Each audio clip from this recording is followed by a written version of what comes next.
Vamos falar agora sobre a visita do ex-ministro do governo Bolsonaro, Sérgio Moro, a Capivari. Muita gente se perguntando o que o Moro veio fazer a Capivari. É uma visita política, para encontrar com seus aliados e apoiadores. Ele veio até a prefeitura por volta das 3h30 da tarde, entrou no prédio da prefeitura, tirou algumas fotos, causou um certo tumulto, porque tinha um público grande, né, para acompanhar essa visita, de onde ele tirou foto, e depois no final ele saiu da prefeitura e fez um breve discurso. Eu fiz algumas perguntas para ele, perguntei sobre a presidência, se ele vem como pré-candidato a presidente da República ou não, perguntei sobre a mudança dele, né, de visão, porque ele falava que não ia ser um político e agora está sendo. Perguntei também sobre a questão da ONU, né, que concluiu que ele foi parcial no julgamento do Lula. Enfim, vamos conferir esta entrevista que ele deu, ele falando, né, ao público, mas que a gente teve a oportunidade de poder fazer algumas perguntas para ele. Vamos acompanhar.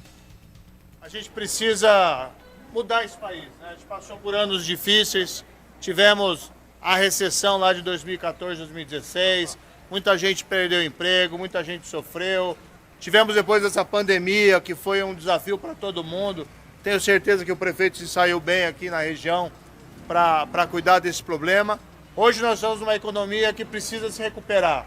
A gente precisa criar emprego, a gente precisa colocar comida no prato das pessoas. A gente não pode descuidar do nosso bolso, mas também a gente não pode abandonar a nossa alma. A gente não pode aceitar que queiram transformar esse Brasil num país de bandido. A gente mostrou na época da Lava Jato que a gente consegue sim combater a corrupção. Corrupção é dinheiro do povo que é desviado e falta depois na saúde, falta depois na educação, falta depois no serviço público. E a gente sabe como o dinheiro é contadinho hoje e todo tostão, toda moedinha importa para aplicar em benefício do povo. Então a gente tem que retomar também essa bandeira.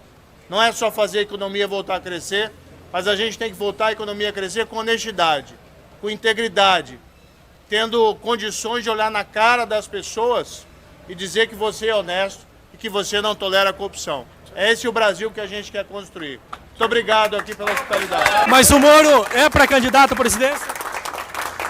Eu entrei na União Brasil para a gente conseguir unir forças, que é o próprio nome, né? União Brasil, para a gente vencer esses extremos da política. Estou aqui com o deputado Júnior Bozella, estou aqui com o prefeito Vitão, estou aqui com a minha esposa, que também se filiou na União Brasil.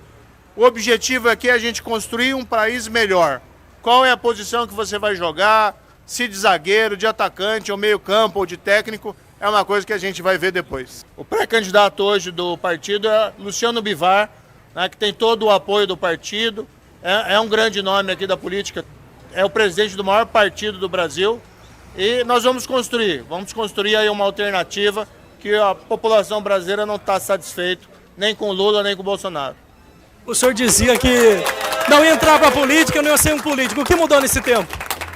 Olha, ninguém pode abdicar dos sonhos de transformar o Brasil num país melhor. Então, desde que eu trabalhei 22 anos como juiz, eu tive processo contra grande traficante, Fernandinho Beiramar, tive processo com o pessoal do cartel de Juárez, a gente teve crime de colarinho branco e teve o combate à corrupção. Eu não posso assistir parado, né, o país sendo destruído, o país sendo desmantelado, as pessoas andando de lado, ficando desanimadas. A gente precisa retomar a esperança. O Brasil é um país fantástico, é um povo maravilhoso, cheio de riquezas. Como é que a gente não consegue se desenvolver para ser aquele país que a gente merece ser, aquele grande país? Então a gente tem que lutar por uma da coisa que é fundamental, que é a integridade na política. Assim a gente consegue construir e fazer esse país andar para frente. Para finalizar, e sobre essa última declaração da ONU, que fala que o senhor foi parcial no julgamento do Lula, o que o senhor tem a dizer? É um tempo perdido tudo que foi feito?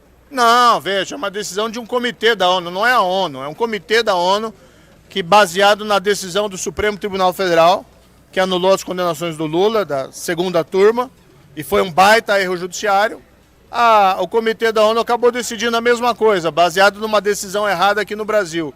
Se a decisão fosse diferente no Brasil, seria diferente a decisão do comitê. Mas quem vai olhar essa decisão lá do comitê vai ver que você tem votos vencidos, que que colocam muito claramente que a corrupção foi uma realidade e que não há ali elementos para você dizer que Lula é inocente. Aliás, nem o Supremo Tribunal Federal foi a tanto e disse que Lula é inocente. Lula, na verdade, tem que explicar toda aquela roubalheira que aconteceu no governo do PT e na Petrobras durante seu governo.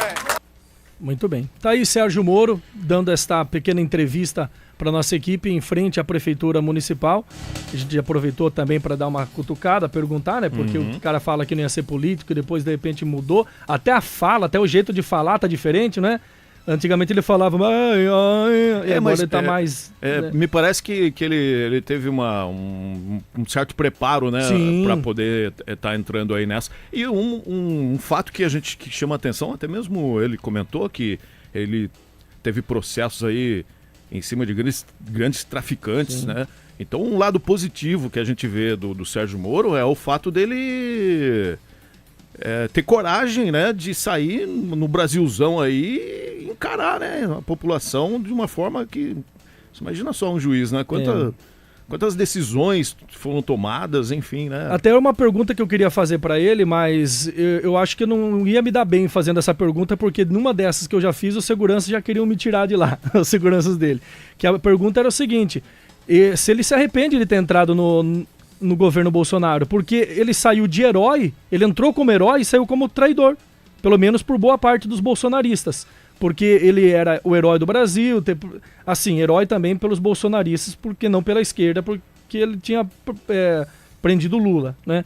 Mas ele entrou como herói e acabou sendo como traidor. E, por fim, ele se queimou com os dois lados, com a esquerda e com a direita também. E as duas vias aí, praticamente. Ele tá tendo que encarar nas ruas aí, né? O lado bolsonarista e também a turma do PT, né? Que também não vai muito com a cara dele, não. E ele seria uma terceira via aí, na política. Seria a esperança, mas pelo que você acompanha, né? Dos posicionamentos, até quem quiser acompanhar depois a matéria... A gente postou a foto dele ontem numa matéria no Facebook e acompanha os comentários lá. O que o pessoal está comentando. É um termômetro ali, né? Termômetro. Lógico que a gente vive numa bolha, isso não quer dizer que é nível Brasil. Mas a gente percebe, né, a situação, a gente vai acompanhando, se fala, poxa, realmente ele que era, né, tido como herói do Brasil, disso, daquilo, por ter feito, né, um brilhante trabalho na Lava Jato, e tem acontecido essas coisas com o Moro.